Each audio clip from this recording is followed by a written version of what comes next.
In the world of Indian cinema, you've got actors who play characters, and then you've got actors who just become them. Manoj Bajpayee, he's definitely in that second group. We're not just talking about a star here. He's more like an institution, a whole school of acting in one person. He completely reshaped what it means to be a leading man, not with connections, but with pure, raw talent. So let's dive into his incredible journey, from a tiny village all the way to the heart of Bollywood. Mumbai ka King Kong? Remember that? Chills. With just that one question, delivered with this unforgettable, raw intensity, Manoj Bajpayee's character, Bhikhu Matre, basically stormed the castle of Indian cinema back in 1998. In the movie Satya, he didn't just play a gangster, no way. He became the voice of a whole new, gritty reality that Bollywood had never really seen before. But here's the thing, that iconic moment, it was anything but an overnight success. It was built on years, and I mean years, of struggle and just brutal rejection. His is a story about fighting tooth and nail for every single frame, a journey that started so far away from the glamour of Mumbai. Okay, so to really get it, we need to rewind. Our story doesn't start under big studio lights. It starts in a small village in Bihar, with a dream that was sparked by watching the silver screen. He was born to a farmer, can you believe it? In a place most people have never heard of. His beginnings were about as far from the world of cinema as you can get. But that grounded, humble upbringing, that ended up being his secret weapon. It gave him this raw authenticity that you just can't fake. So, like a lot of people, he was inspired by the great Amitabh Bachchan. He packs his bags and moves to Delhi. But not for some fancy acting school. He dives into the raw energy of street theater. And that's where he really started to hone his craft, building the foundation for what was to come. By 1993, he finally gets his first real shot in the critically acclaimed Bandit Queen. The journey had officially begun. But, getting a start and actually building a career, totally different ballgames. This next part of his life wasn't about success. It was about all the doors that got slammed right in his face. 4. Just let that number sink in. 4 times. That's how many times he was rejected by the National School of Drama. We're talking the most prestigious acting institution in the entire country. For almost anyone else, that would have been it. Game over. But for Bajpayee, it was just fuel for the fire. So, with the main path completely blocked, he had to carve out his own. He ended up training with the legendary theater guru Barry John. And those workshops, that became his real school. It was there that he started developing that subtle, incredibly realistic style that would become his trademark. And this quote from him, man, it says everything, doesn't it? It shows you what was really driving him through all that struggle. It was never about the fame or the money.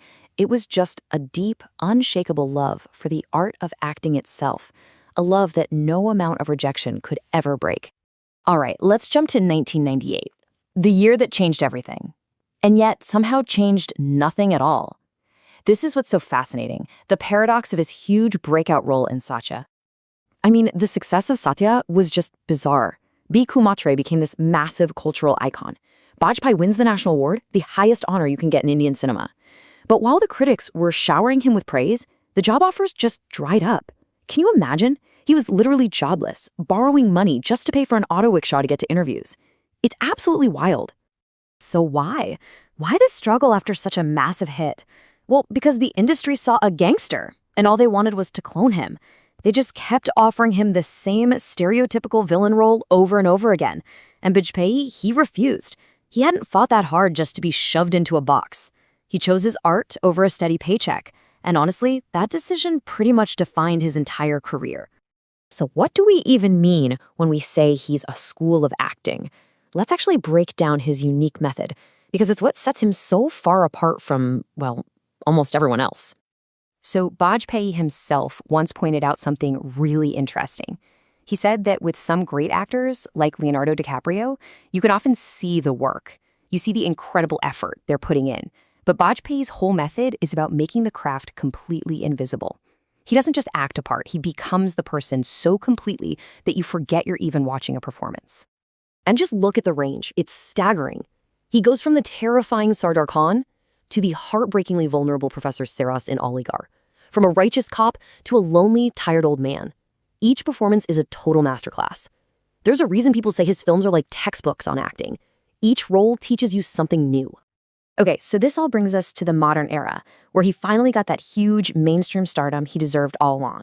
But the best part? He did it completely on his own terms, thanks to the rise of streaming.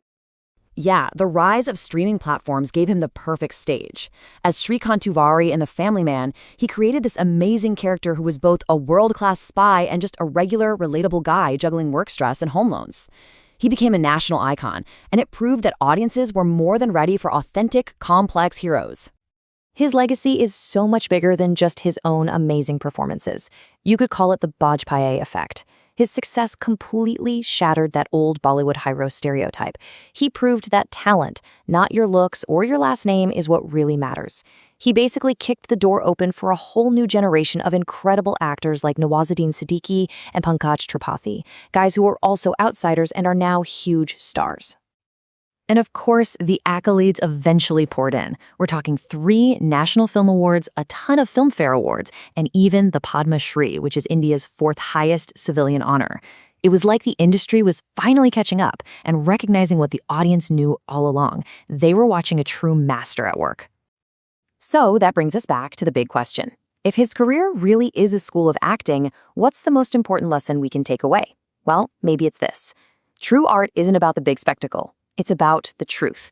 It's about resilience, it's about integrity, and it's about the unwavering belief that in the end, the craft will always win.